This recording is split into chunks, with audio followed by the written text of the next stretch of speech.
Angkatlah kepalamu. Apa yang kau inginkan, katakanlah maka akan aku kabulkan. Ya Allah, ya Allah, keluarkanlah di neraka orang yang di dalam hatinya ada iman sekecil-kecilnya, sebesar debu, seberat debu.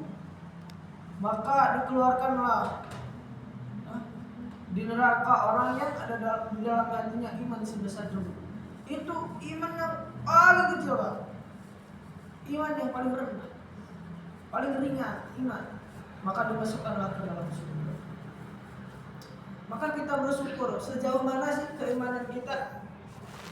Apabila dibandingkan dengan para sahabat jauh, apalagi dengan para nabi. Maka kita harus bersyukur kita bisa masih digunakan oleh Allah Subhanahu wa taala, diri kita, waktu kita, harta kita. Allah Subhanahu wa taala gunakan, hakikatnya Allah Subhanahu wa taala gunakan, yang gerakan diri kita ini Allah Subhanahu wa taala. Karena hakikatnya kita lemah, kita tidak punya kekuatan. Allah Subhanahu wa taala berikan kekuatan kepada diri kita sehingga kita bisa duduk di majelis yang mulia ini. Allah Subhanahu wa taala dudukkan kita di majelis yang mulia ini. Penting, Pak.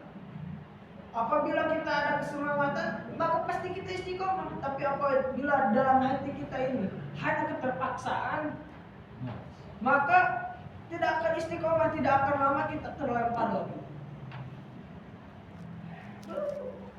Maka bersyukur kepada Allah Subhanahu wa taala.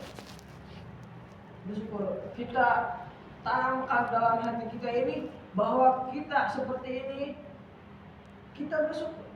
Kita seperti ini dengan kemauan kita sendiri, bukan keterpaksaan.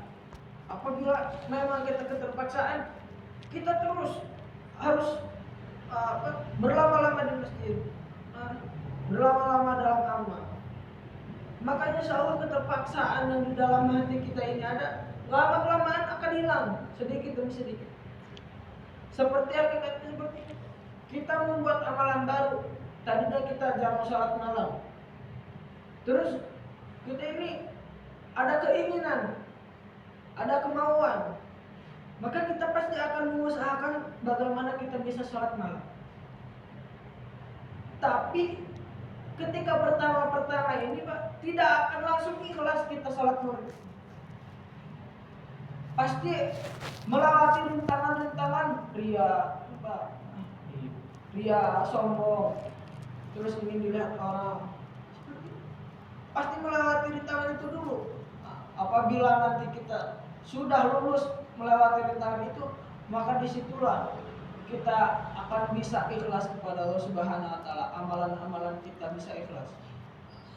Karena amalan-amalan kita yang tidak ikhlas ini Allah tolak, tidak Allah terima.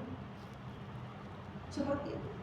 Walaupun kita sering sedekah, zikir terus dan lain sebagainya, pasti ada dalam hati kita ini, dalam hati kecil kita ini ingin dilihat orang. Pasti ada sedikit-sedikit keraguan seperti itu. Kayak gitu. Maka kita banyak-banyak istighfar. Banyak-banyak istighfar.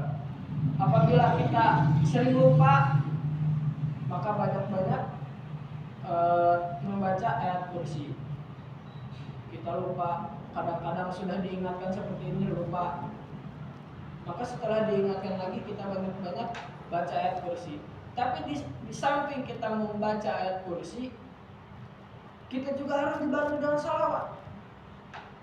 Karena apabila kita keseringan membaca ayat kursi sampai beribu-ribu tanpa diefek sampaikan, tanpa dibantu dengan salawat, tanpa dibantu dengan zikir, maka hati kita akan merasa bagaimana kita ini duduk di mimbar.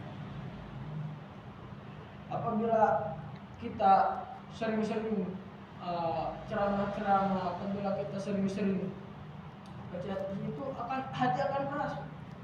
Apabila tidak dibantu dengan salawat, tidak dibantu dengan zikrullah, maka penting kita ini zikrullah, salawat, supaya pengingatan kita kuat, supaya kita bisa ingat terus kepada Allah Subhanahu wa taala. Maka hadirin yang mulia, kita istiqomahkan diri kita dalam usaha dakwah ini, karena usaha inilah yang memang telah jelas sanadnya, telah jelas Rasulullah SAW dengan para sahabatnya bekerja seperti itu. Maka supaya kita dianggap oleh Rasulullah SAW sebagai umatnya, inilah sunnah Rasulullah SAW yang paling kuat. Tapi jarang orang yang menyebarkan. Kiai tahu sebenarnya, cuman kadang kiai berpikir dua kali berpikir seperti itu. Makanya dalam acara-acara tabligh akbar paling sholat, zikir yang dikemukakan. Tapi dakwah jarang. Padahal tahu pada umumnya Nabi Ibrahim meninggalkan Siti Hajar 13 tahun di padang Sahara. Tahu cerita-ceritanya. Dengan berdakwah Nabi Ibrahim berangkat meninggalkan Siti Hajar ini untuk berdakwah. Tahu para kiai. Cuman ya seperti itu. Kita usahakan istiqomahkan diri kita dalam usaha dakwah ini supaya digolongkan dengan Nabi Ibrahim, Nabi Muhammad SAW, dengan para nabi terdahulu. Maka untuk itu nanti bulan September kita catat nama kita di